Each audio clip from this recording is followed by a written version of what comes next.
All right. You are one of the most intellectually honest and open-minded people I know. So I've been looking forward all day to ask you this question.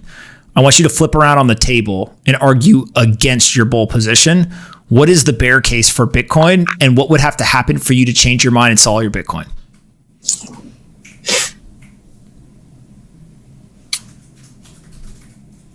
Firstly, and obviously, price action. And that's not, Raoul gets scared as the meme, don't scare Raoul. It's we can't, Raoul. It's like if there is a structural change in the pattern. Here's something I've been thinking about that I don't think anybody's thinking through, right? Come all in, institutional investors, right? We want you in. Okay, but then we've got a problem, is we're going to have to start dealing with month-end rebalances, quarter-end rebalances, where they become massive sellers. If Bitcoin goes up 100% in a month, which we've seen many times in the past, they end up selling 50% of their Bitcoin. Okay, that's suddenly a massive supply change to the market. So maybe the structure of the market changes in a way that doesn't have the risk reward that we're all expecting, because we're all a bit backward looking. I look at my price projections from a number of different angles, but maybe the structure of bringing institutions in changes entirely, in which case the volatility gets massively dampened, the price spikes get dampened, and in which case you don't really outperform, let's say, emerging markets. That's a possibility that's out there that people aren't thinking through. The more liquid a market, the less the volatility, the less the upside. The upside is so big right now because nobody's in it. Now, are there other market structure things that you would put alongside that? So that's one kind of red flag or thing to watch. Are there other things that you would put in that category? I would say that if China nationalized the miners or did something completely outside of our expectations before we can diversify the mining pool. I know people are trying to build it off gas flares in Texas and other stuff, which is great. If something happened there where somebody could control it, which I don't believe can happen, but all sorts of things I don't believe can happen. So there's something there would make me concerned. If I thought about what freaked me out in 2017 and why I got out early, was people started forking the thing. And we didn't know whether forks were going to work or not. Were they going to take half the liquidity and ruin the whole thing? I didn't know. So I'm out. So something of that kind of nature would make me think. I don't know what that is, but there's a lot of smart people developing a lot of things, and who knows what comes along. Obviously, regulation. Should the regulators completely change course? All I see is positive regulation.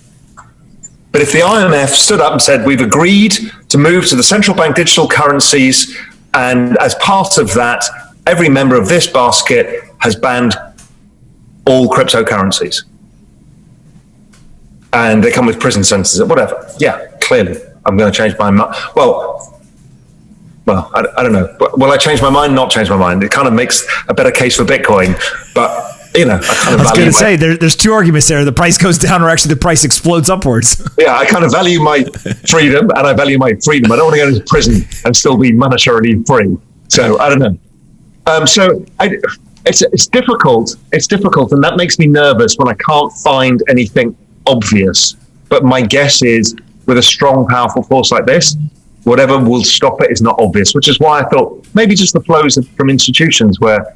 Like the hedge fund game when I started was 15% volatility, and now it's 6% volatility, and maybe it changes, and then it becomes a different game. If that's the game, then the game is build applications on top as fast as you can.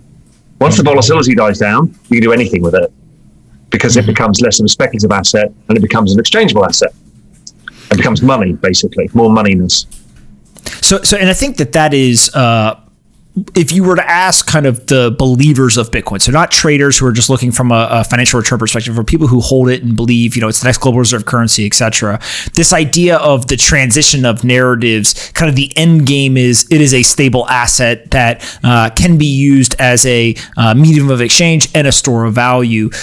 part of what you're almost describing is like there's this trade-off between if I am a trader and volatility gets dampened, that's a negative. But if I am a holder and I believe it's going to be the next global reserve currency, that dampening of volatility actually furthers my argument that it should be the next global reserve currency, right? Like there's this yin and yang almost at play between those two things. And that's right? Because what we're trading is the adoption curve. That's all we're doing. We're just trading Metcalfe's law, right? It's doing this. We're trading this. The top of the curve is full adoption. That's okay. Everyone has to play their part in that. And the end of it could be that Bitcoin is the world's reserve currency. Okay, we have to change the entire global mechanism for that to happen. Great, we can all make money doing that too, because people are going to be building businesses. There's a whole world of stuff out there. But,